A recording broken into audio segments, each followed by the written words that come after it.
Ertugrul Ghazi کے مداحوں کی اگر ہم بات کریں تو اس کے مداحوں میں وزیر اعظم پاکستان عمران خان بھی شامل ہیں۔ آخر اس ڈرامہ میں ایسی کیا خاص بات ہے کہ وزیر اعظم عمران خان نے اس کو سرکاری ٹی وی پر نشر کرنے اور پاکستانی قوم کو یہ ڈرامہ دیکھنے کا مشورہ دیا ہے؟ دوستو، ویڈیو شروع کرنے سے پہلے اگر آپ ہمارے چینل پہ نئے ہیں تو جلدی سے ہمارے چینل کو سبسکرائب کر کے گھنٹی کا بٹن دبا دیجئے اور ویڈیو کو لائک کرنا مت بھولیے تاکہ اس طرح کی دلچسپ اور معلوماتی ویڈیوز آپ تک بر وقت پہنچتی رہیں۔ دوستو، ارطغرل غازی سلطنت عثمانیہ کے بانی تھے۔ ان کی پیدائش 1191 عیسوی میں ہوئی اور وفات 1280 عیسوی میں۔ کچھ کتابیں 1281 عیسوی بھی بتاتی ہیں۔ ان کے 3 بیٹے تھے جن کے نام گندوز، ساوچی اور عثمان تھے۔ ان کے تیسرے بیٹے عثمان نے 1291 یعنی اپنے والد ارطغرل کی وفات کے 10 سال بعد خلافت بنائی اور ارطغرل کے اسی بیٹے عثمان کے نام سے خلافت عثمانیہ کا نام رکھا گیا، لیکن سلطنت کی بنیاد ارطغرل غازی رحمۃ اللہ علیہ رکھ کر گئے تھے۔ اس کے بعد اسی سلطنت نے 1291 عیسوی سے لے کر 1924 عیسوی تک یعنی 600 سال تک انہی ترکوں کی تلواروں نے امت مسلمان کا بھرپور دفاع کیا۔ سلطنت عثمانیہ کے قابل ذکر کارناموں کی بات کریں تو اس دور میں مسجد نبوی، گنبد خضرا اور مسجد حرام کی جدید تعمیر، حضرت سیدنا امیر حمزہ کے مزار کی تعمیر، مکہ مکرمہ تک ایک عظیم و شان نہر کا قیام، آقا دو جہاں صلی اللہ علیہ وآلہ وسلم کے مزار پرانور کے گرد سیسا پلائی دیوار کی تعمیر اور مکہ مکرمہ تک ٹرین منصوبے جیسے عظیم کارنامے شامل ہیں۔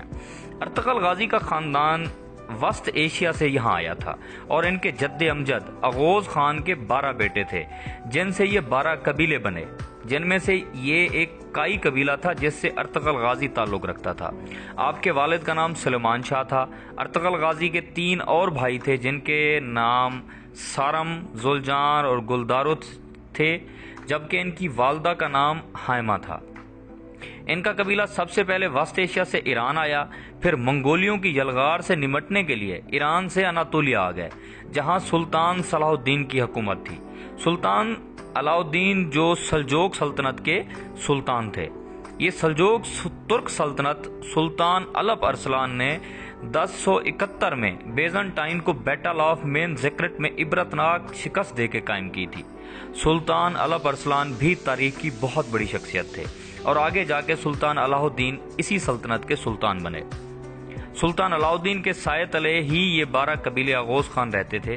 ان 12 قبیلوں میں سے ایک کائی قبیلہ تھا جس کے چیف ارطغرل بنے۔ ارطغرل غازی اپنے والد سلیمان شاہ کی وفات کے بعد سب سے پہلے اہلت آئے، پھر اہلت سے حلب گئے جہاں 1232 میں سلطان صلاح الدین ایوبی کے پوتے الغزیر کی حکومت۔ سب سے پہلے ارطغرل نے سلطان الغزیر کو اس کے شاہی محل میں موجود غداروں سے نجات دلائی اور اس طرح اس کی دوستی سلطان الغزیر سے ہو گئی، جس کے بعد انہوں نے سلطان علاء الدین کی بھتیجی حلیمہ سلطان سے شادی کی جس سے ان کے 3 بیٹے پیدا ہوئے جن کے نام میں پہلے اوپر بتا چکا ہوں۔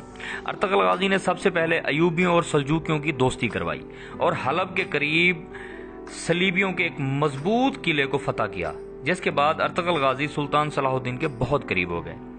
اس کے بعد منگولیوں کی یلغار قریب ہوئی تو ارطغرل غازی نے منگولیوں کے ایک اہم لیڈر نویان کو شکست فاش دی۔ نویان دراصل منگول بادشاہ اوکتائی خان کا رائٹ ہینڈ تھا اور اوکتائی خان چنگیز خان کا بیٹا اور ہلاکو خان کا باپ تھا جس نے بغداد کو اس قدر روندا تھا کہ بغداد کی گلیاں خون سے بھر گئی تھیں اور اس دور میں دریا فرات بھی خون سے سرخ ہو گیا تھا۔ نویان کو شکست دینے کے بعد ارطغرل غازی اپنے قبیلے کو لے کر سوغت آ گئے جو قسطنطنیہ کے بہت قریب تھا اور وہاں سب سے پہلے باز نیتن کے ایک اہم قلعے کو فتح کر کے یہاں تمام ترک قبیلوں کو اکٹھا کیا۔ سلطان علاء الدین کی وفات کے بعد ان کے بیٹے غیاث الدین سلطان بن گئے۔ ان کی بیٹی کے ساتھ ارطغرل کے بیٹے عثمان کی شادی ہوئی۔ ایک جنگ میں سلطان غیاث الدین شہید ہو گئے تو عثمان غازی سلطان بن گئے اور ان کی نسل سے آگے جا کر سلطان محمد فاتح پیدا ہوئے جنہوں نے 1453 میں جا کے قسطنطنیہ کو فتح کیا اور اسی طرح حضور نبی کریم صلی اللہ علیہ وآلہ وسلم کی غیبی خبر بھی پوری ہوئی۔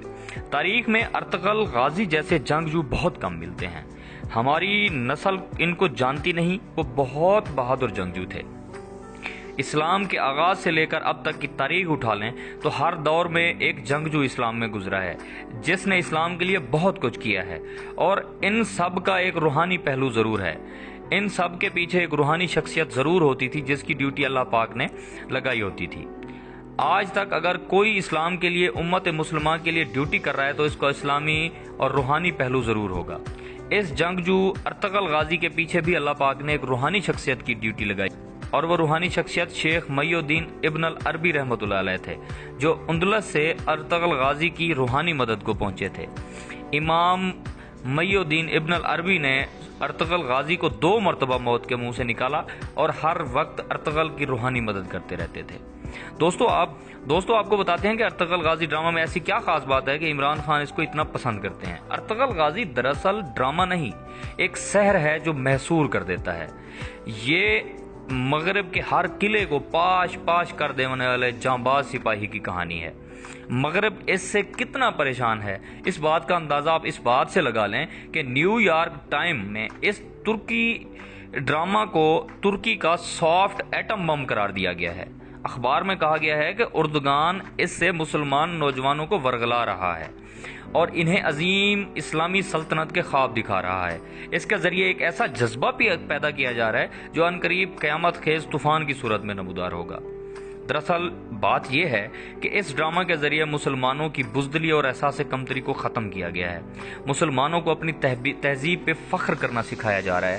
صوفیہ کرام سے تعلق کرنے کے لیے اس ڈرامہ میں نوجوانوں کو محی الدین ابن العربی کی مجالس دکھائی جا رہی ہیں۔ اس وقت یہ ڈرامہ دنیا کے 60 سے زائد ممالک کے ٹی وی چینلز پر دکھایا جا رہا ہے۔ دوستو میری نظر میں یہ ڈرامہ اسلامی انقلاب کا عظیم داعی ہے۔ مسلمان نوجوانوں کو یہ ڈرامہ ضرور دیکھنا چاہیے۔ میں امید کرتا ہوں کہ آج کی ویڈیو آپ کو بہت پسند آئے گی۔ اگلی ویڈیو تک میں آپ سے اجازت چاہتا ہوں۔ اللہ حافظ۔